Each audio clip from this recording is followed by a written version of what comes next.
Guys, let's talk about needed nutrients. I'm going to go through this fairly quickly. So there are four factors that determine our need for nutrients: our diet, our disease states, our lifestyle, and medications. Now, this is the percent of population not meeting the estimated average requirement or the adequate intake for vitamins and minerals. This is data from 2007 to 2010 NHANES. And there are basically 9 missing nutrients: potassium, vitamin D, choline, vitamin E, vitamin K, magnesium, calcium, vitamin A, and vitamin C. Now, NHANES didn't have data for manganese, but I'm willing to bet that it's deficient as well.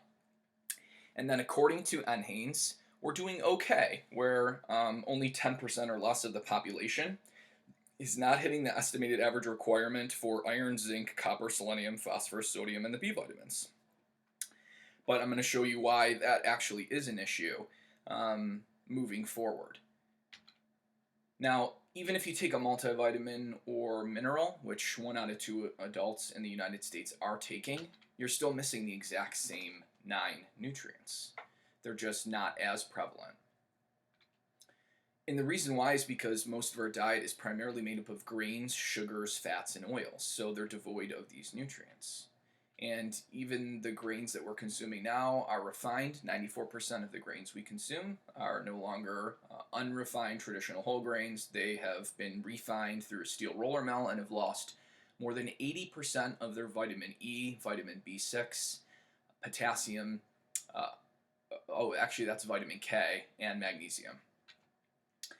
Over here, you can see that there's been 75% reduction in fiber, 71% loss of potassium, 56% loss in calcium, and 45% loss in selenium. So the grains that we are eating are now depleted in nutrients. And the problem is the nutrients they're depleted in, they're not added back. So we fortify enriched wheat with B1, B2, B3, iron, and folate. So we're not putting back the nutrients that have been depleted in grains. Now, if you look at sugar, the average adult in the United States is consuming around 120 pounds of sugar per person per year, and children are consuming twice that. So children are consuming twice their weight in sugar per year. And that's an issue because that will deplete our nutrition. Sugar isn't just calories without nutrients. Sugar taxes our B vitamins. Sugar leads to high insulin levels, which causes magnesium loss in the urine. Sugar can lead to insulin resistance, which reduces our ability to drive magnesium and potassium into the cell. And fructose, which makes up half of sugar, can reduce the absorption of copper in the intestine and reduces copper status in animals. So basically, eating high amounts of sugar can increase the need for magnesium, copper, and B vitamins. And these nutrients are not added back to the diet. There's also an issue of vanishing nutrients from our current food supply compared to, let's say, 70 years ago. So this study, this was looking at 50 to 70 year mineral depletion in our food. And you can see here that copper has been depleted the most. And it's across the board: vegetables, fruits, meat, cheeses, and dairy. And if you look at copper, 76% of our vegetables, we've lost 76% of the copper. We've lost over half the copper in our meat compared to 50 to 70 years ago. Cheese and dairy has lost basically all of its copper. And you can see too, iron has lost a lot as well across the board, as has calcium, as has magnesium. So if you look for magnesium, the primary foods that have been depleted: vegetables, fruits, meat, cheeses. So about 20%. We've lost about 20% of the magnesium from our food compared to 1940. We've lost about 50 to 75%, and in some cases even 90% of copper.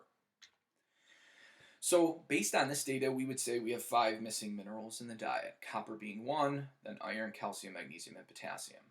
Now, if you look at mineral reductions in wheat, this is from the UK, this is basically spanning 160 years, there have been a 33% reduction in copper and magnesium, 25% reduction in iron, and a 38% reduction in zinc.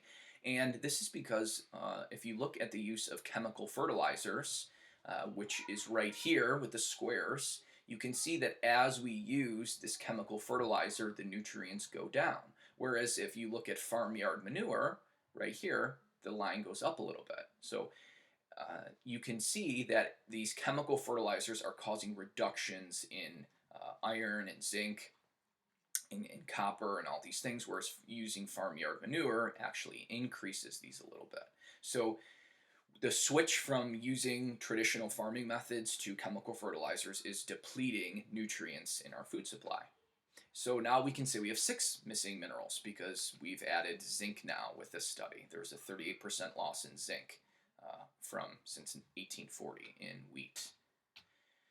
If we look at phosphorus fertilization, you can see here that there's been a 30% reduction in calcium and magnesium when you use phosphorus fertilization in red raspberries. And as the parts per million go up, added to the soil, calcium and magnesium go down. And then you can see really dramatic reductions in copper and boron and zinc with the use of phosphorus fertilization. So we lose more than half of the copper, we lose about 30% of boron and about 30% of zinc when we use these phosphorus fertilizers. So now we have 7 missing minerals in the diet, right, with this raspberry phosphorus fertilizer study. We can add in boron now as well as a missing nutrient. Now this study is wheat seed micronutrient contents spanning 80 years, and you can see reductions in iron of 24%, zinc anywhere from 11 to 31%, and selenium 16%. So now we can add selenium as a missing mineral in the diet. And then this is a study looking at over 50 years what's happened to 43 garden crops in the United States, and you can see here riboflavin or vitamin B2 has gone down by 38% and vitamin C by 20%. So we have 10 missing nutrients in the diet now, adding vitamin C and B2. This study was mineral concentration of broccoli florets in relation to year of cultivar, and you can see since 1945 there's been a 27% drop in manganese in broccoli florets. So 11 vanishing nutrients in our food.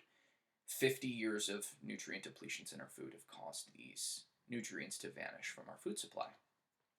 Elevated CO2 levels also reduce the nutrient concentration of our food. So you can see here with rice, and this is projected to occur at the end of the century, we're going to lose about 8% of iron, 5% of zinc, and you're looking at 10 to 20% reductions in B vitamins and 30% reductions in folate, vitamin B9. And you can see here too, 8% drop in minerals as well with elevations in CO2. And you can see all these minerals that become depleted, right? Phosphorus, calcium, selenium, potassium, magnesium, iron, zinc, and copper, and a little bit of manganese as well. So our whole foods today are less nutritious than they were 50 to 100 years ago. We have to eat around 30% more food to obtain the same level of nutrients as we did 100 years ago. And this could rise to almost 40% with rising CO2 levels. So you have here, again, remember these missing nutrients from before, these 9? Well, you have these 11 now that are being depleted in our food supply. So even though we aren't getting these nutrients from our diet, the other nutrients that we thought we were doing good on are vanishing from our food supply. And increasing CO2, I've added the B vitamin reductions as well. So take-home message, around 1 out of 3 or more Americans are not getting the estimated average requirement for 9 vital nutrients. That would be vitamin A, E, D, K, potassium, choline, magnesium, calcium, and vitamin C. This still applies even if you take a multivitamin and mineral. The 10th nutrient lacking, most likely being manganese. The other nutrients that we thought we were doing okay on, that we thought 90% of Americans were getting the estimated average requirement, is now vanishing from our food supply. In other words, all essential vitamins and minerals appear to be lacking in the American diet.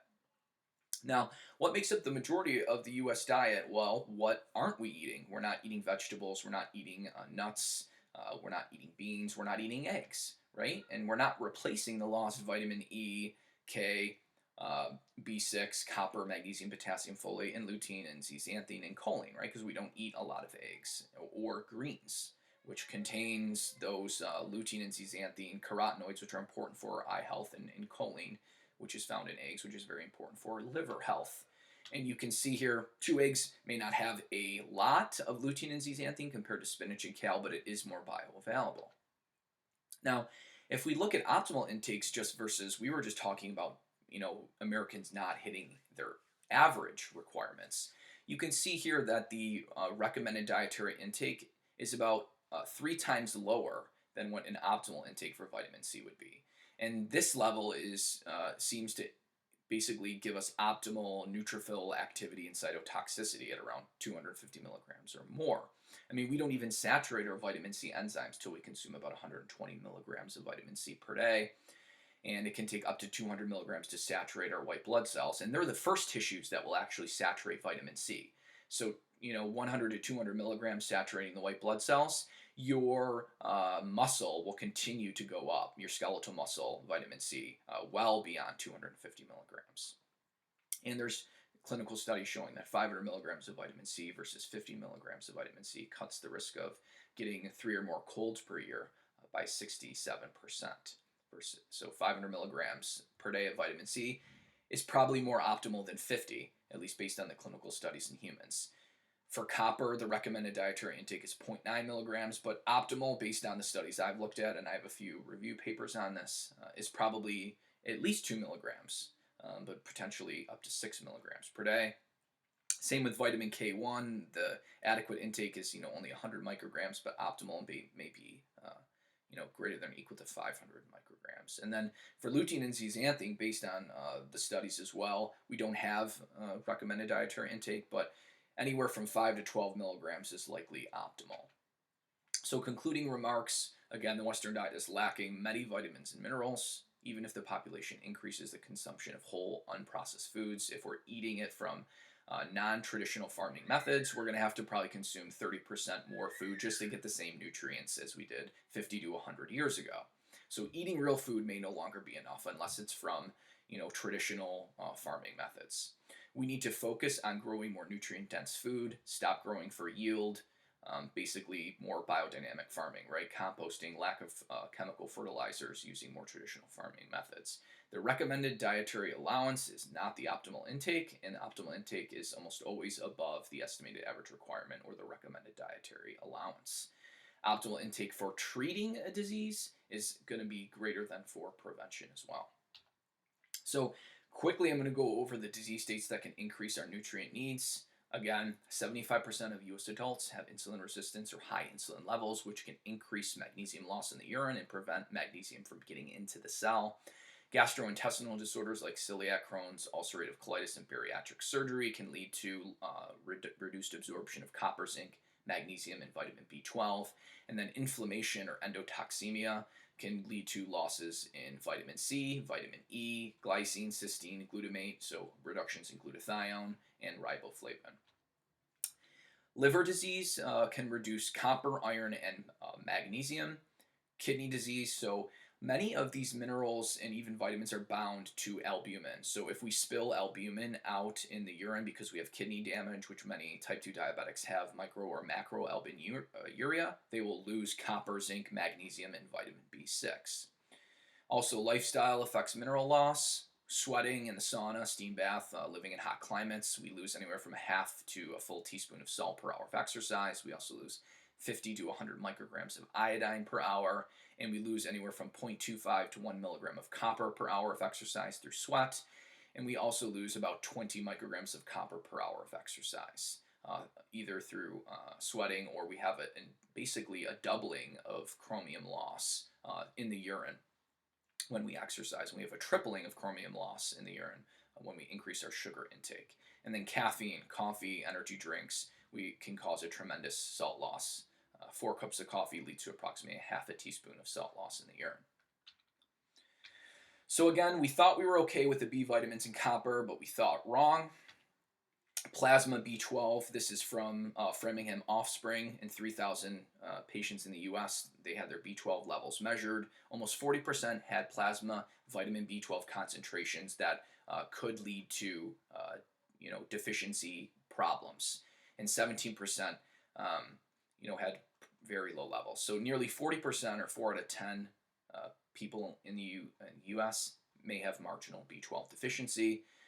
Large deficiencies in B vitamins in vegetarians and non-vegetarians. So if you look here, B2 is a problem in about 1 out of 4 vegetarians and about 1 out of 5 non-vegetarians. And you can see too, in vegetarians, B6 is an issue as well. So 1 out of 4 vegetarians and non-vegetarians are B2 deficient. So B2 is an issue. Riboflavin is another name for vitamin B2. Copper deficiency. Just now looking at serum levels, you're already really deficient if your serum levels of copper are low. And copper is actually an acute phase reactant, so typically we see elevated levels of copper in inflammatory states. So to have low levels, these people are really deficient. And if we look, one study in over 300 young Australian women showed about 1 out of 4 having low copper levels. And if you're a morbidly obese person prior to bariatric surgery, and bariatric surgery is a very big risk factor for causing copper deficiency, and this was prior. You're looking at 2 out of 3 morbidly obese women being deficient in copper based on serum levels. Magnesium deficiency, if you're looking at blood levels, about 10 to 30% have marginal magnesium deficiency. When you do more invasive treatments or looking at using the IV magnesium load test, you're going to see more people have magnesium deficiency. And that's the gold standard for measuring magnesium deficiency is the IV magnesium load test. And patients with high blood pressure, 50% are magnesium deficient. 80% become deficient when they're treated over 6 months because thiazide diuretics can deplete the body of magnesium, which is why they are associated with low potassium levels. They're actually depleting magnesium. Loop diuretics seem to also deplete magnesium and then potassium. Patients with heart disease, about 50% are magnesium deficient. Same with patients with GI issues or alcoholism. 65% of people in the ICU will be magnesium deficient, and then the largest population who has the greatest frequency of magnesium deficiency is postmenopausal osteoporotic women. Greater than 80% will be magnesium deficient. Again, why is magnesium deficiency so prevalent? There's been a loss of magnesium in our food supply, right? Our bacon's down 18%, cheddar cheese is down 38%, Parmesan cheese 70%. Vegetables have lost a quarter of their magnesium.